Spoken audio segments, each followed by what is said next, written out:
O concepto deste espectáculo é a confrontación, a dualidade entre a calma e o caos, o ritmo, o robótico e o humano.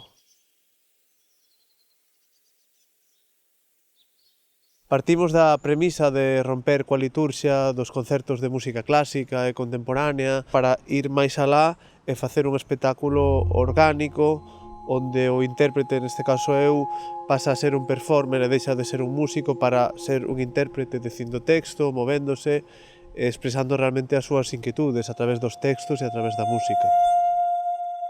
Isto é só un solo insignificante.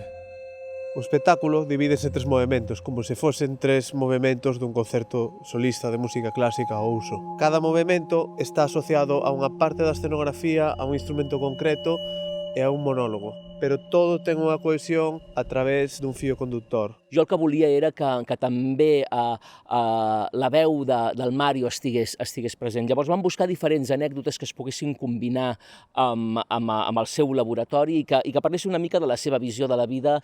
I amb això vam aconseguir tres anècdotes que acaben lligades per alguns temes de sang i de música. L'Stabat Mater està tornant i retornant en tot moment, i que jo li vaig demanar que em gravés aquestes anècdotes amb missatges de veu, de WhatsApp, perquè el que m'interessava molt és jo fer els monòlegs a partir de la seva veu. O feito de buscar estes textos fai que un conte unha parte, descubra a xente unha parte de si mesmo, pero ao mesmo tempo fai que eu tamén descubra pois quen son, non?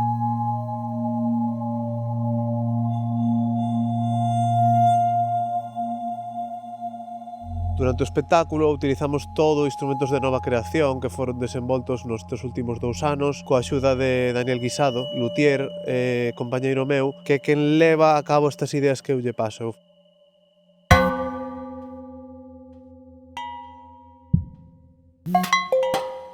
Dende o punto de vista da sonorización do espectáculo, a min personalmente interesoume moitísimo o tema de que os instrumentos non son instrumentos ao uso. Moitos deles nin siquiera son instrumentos musicais, como pode ser un tupper. Como convertir un tupper nun bombo e como facer que estes instrumentos ao mesmo tempo teñan unha sonoridade do que son e convertilos nunha sonoridade máxica tamén.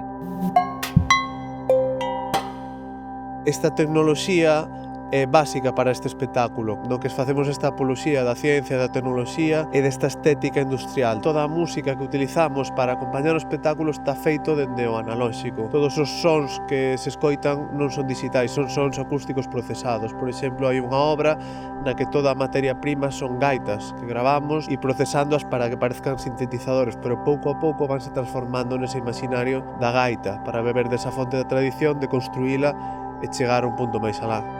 No espectáculo podemos ver unha especie de altar ou cabina de DJ onde eu empezo controlando as máquinas, eu teño poder sobre elas. Mais adiante, as máquinas son automatismos que me interrumpen e eu teño que dialogar con elas.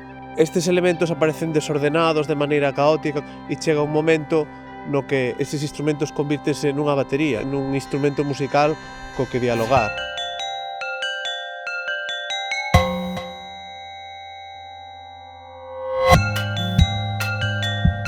Para mí como coreógrafa el campo que se me abre es el hecho del objeto como cuerpo, ¿no? El tener tantos cuerpos que forman parte de esa escenografía y cómo el músico es también cuerpo, objeto y sonido. Es muy curioso el hecho de poder sacar al músico de ese instrumento que siempre está como escondido, ¿no? Parece como que se esconden detrás del instrumento y eso es algo muy precioso para mí.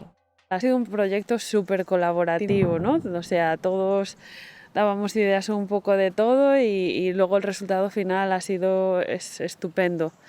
Hemos estado trabajando hasta 12 horas y más al día para sacarlo adelante. Le hemos dado caña y ya tenemos una muy buena forma, así que para la próxima residencia o ya representación estamos listos ya para refinar, afinar y enseñarlo al mundo.